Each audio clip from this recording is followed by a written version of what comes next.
हमने सहसंबंध के बारे में अध्ययन किया था कोरिलेशन के संदर्भ में। इसी को आगे बढ़ाते हुए यहाँ लीनियर रिग्रेशन रेखीय प्रतिगमन पर चर्चा करेंगे। सांख्यिकी में जैसा लिखा गया है, प्रतिगमन रिग्रेशन का शाब्दिक अर्थ वापस आने या पीछे लौटने से है। WZ हर्ष के अनुसार सहसंबंध विश्लेषण दो से अधिक घटनाओं में सहपरिवर्तन का घनिष्ठता का परीक्षण करता है, यानी किस स्तर का सहसंबंध ये बताता है, जबकि प्रतिगमन विश्लेषण इस संबंध की प्रकृति व मात्रा का माप करके हमें भावी अनुमान लगाने की क्षमता प्रदान करता है। ये WZ हर्ष महोदय ने रिग्रेशन के विषय में बताया। यहाँ पर हम काइंड्स ऑफ रिग्रेशन एनालिसिस की बात करेंगे। दो तरह के रिग्रेशन होते हैं, एक लीनियर एंड कर्वीलिनियर रिग्रेशन और दूसरा simple and multiple regression. Linear and curvilinear regression, दो डाटा दिए गए, सीरीज दी हुई है एक्स और वाई, यदि एक को एक्स एक्सिस पे दूसरे को वाई एक्सिस पर प्लॉट किया जाए और जो स्कैटर्ड पॉइंट्स मिलते हैं, विक्षेप चित्र जिसे बोलते हैं, वो पॉइंट्स मिलते हैं, उनके बीच से होते हुए एक रेखा खींच जाती है जिसे लाइन ऑफ बेस्ट फिट कहते हैं। अगर वो सीधी रेखा है तो लीनियर और कर्व के रूप में है तो कर्वीलिनियर रिग्रेशन बोला जाता है। और second simple and multiple regression, independent variable एक, डिपेंडेंट वेरिएबल भी एक है तो वो simple regression y is function of x जिसे कहा जाता है y is function of x। Independent variable x है, यहाँ डिपेंडेंट वेरिएबल y है, ये सिंपल है। यहाँ पर इंडिपेंडेंट वेरिएबल एक और डिपेंडेंट वेरिएबल भी 1 है। यदि इंडिपेंडेंट वेरिएबल दो या दो से अधिक हो जाते हैं तो वो मल्टीपल रिग्रेशन हो जाता है। तो y is function of x, y is function of x1, x2, x3 and so on. इसी फॉर एग्जाम्पल, यदि कोई लड़का एग्जामिनेशन में अच्छे मार्क्स प्राप्त करता है तो जो कई सारे कारण होते हैं, उसका स्वयं का अपनी इच्छा, स्वयं की मेहनत, गार्जियन का सहयोग, टीचर्स का सहयोग और परम पिता परमेश्वर का आशीर्वाद, साथ ही साथ माहौल, कई चीज़ें होती हैं जो कि सब मिला के उसको एक अच्छे अंक प्रदान करने के लिए में सहायता करती हैं। इंडिपेंडेंट वेरिएबल दो या दो से अधिक होता है तो वो होता है मल्टीपल रिग्रेशन। यहाँ हम बात करेंगे लीनियर रिग्रेशन की बात करेंगे, रेखीय प्रतिगमन को ही पढ़ना है यहाँ पर और उसी के बारे में चर्चा हम कर रहे हैं। जैसे कि पिछले वीडियो में दिखाया गया था, ये कोरिलेशन कोएफिशिएंट R, यदि डायरेक्ट मेथड की बात करते हैं तो R is summation of dx dy upon under root sigma dx square into sigma dy square. इसलिए बता रहे हैं कि इसकी जरूरत पड़ेगी आगे। इनडायरेक्ट मेथड में R equal to sigma of dx summation of dx dash dy dash into n minus summation of dx dash into summation of dy dash under root summation dx dash square into n minus sigma dx dash का whole square. दूसरे bracket में sigma dy dash square into n minus sigma dy dash का whole square. ये indirect method, ये direct method. यहाँ dx division from actual mean x bar, dx equal to xi minus x bar और dx dash equal to xi minus a और dy dash yi minus b। ये पिछले video में correlation के संदर्भ में जब कोरिलेशन बताया गया था उसमें बताया गया था। यहाँ इसकी आगे जरूरत पड़ेगी, इसलिए इस को पुनः हम रिवाइज करते रहे। Two types of regression equations की बात यहाँ की जाएगी। एक पहला होता है regression equation of y on x और दूसरा regression equation of x on y। Regression equation of y on x, जिसे कि नाम से देख रहे हैं, यहाँ x इंडिपेंडेंट वेरिएबल और y डिपेंडेंट वेरिएबल। इसमें दो मेथड्स होते हैं, एक मेथड ऑफ लीस्ट स्क्वायर और एक other form. Method of least square में सिंपल इक्वेशन है y equal to a plus bx, y equal to a plus bx। इनके दो नॉर्मल इक्वेशंस होते हैं। It's two normal equations are summation of y equal to na plus b summation x and summation of xy equal to a summation x plus b summation x square. Other form y minus y bar equal to r into sigma Y upon sigma X minus X bar. ये sigma Y sigma X ये standard deviation for Y series and standard deviation for X series से denote किया जाता है।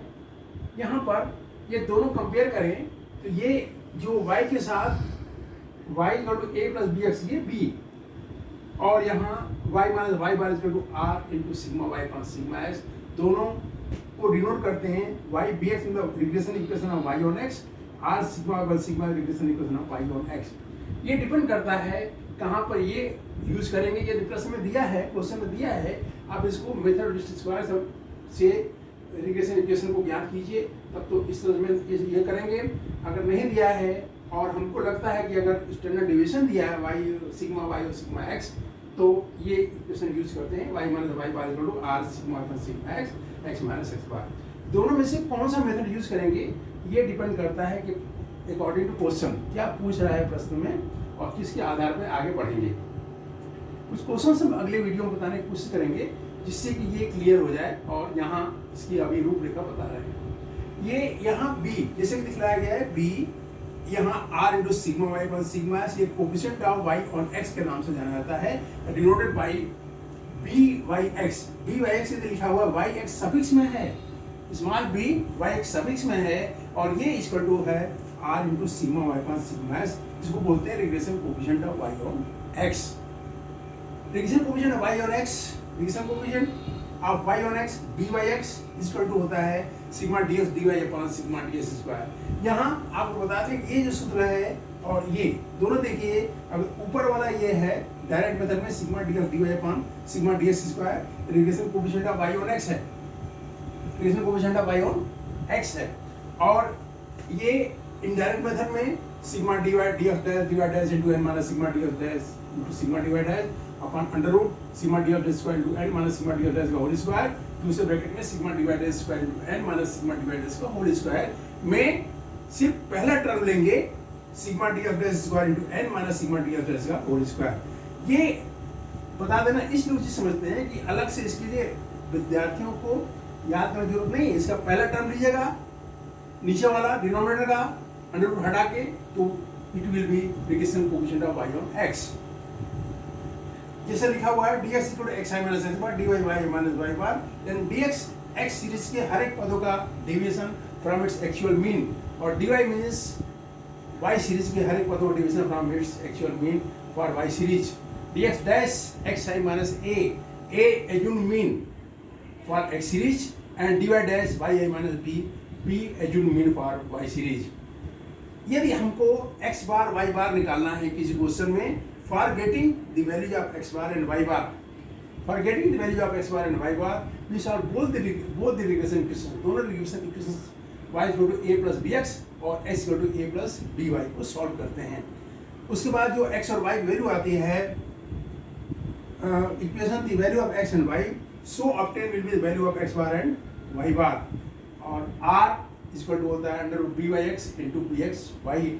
Under root इसलिए clear है कि b y x r sigma y पर सिग्मा एक्स, जिसे यहाँ दिया हुआ है b y x equal to r sigma y पर सिग्मा एक्स, और B x Y regression coefficient of X और Y are sigma X upon sigma Y, दोनों मल्टीप्लाई करते हैं तो ये आर स्क्वायर आता है, अंडर रूट लेते हैं तो आर की वैल्यू जाती है। इसलिए आर की वैल्यू निकालने के लिए दोनों रिग्रेशन कोफिशिएंट्स का आपस में गुणा करके और उसका अंडर रूट ले लेते हैं।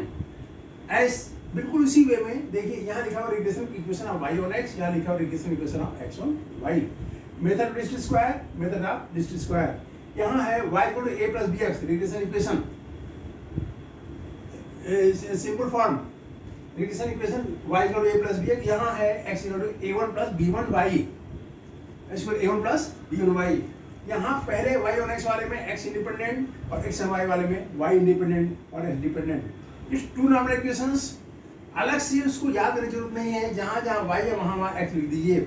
Summation y equal to n plus b summation x, यहाँ क्या होगा x और y वाले में summation x equal to n a1, n number of items, number of terms, n a1, a का स्थान क्या होगा a1 और b के स्थान पर b1, summation x equal to n a1 plus b1 summation y। Compare this summation y and for y on x, here is summation y is equal to na plus b summation x, और for x और y here is summation x equal to n a1 plus b1 summation y.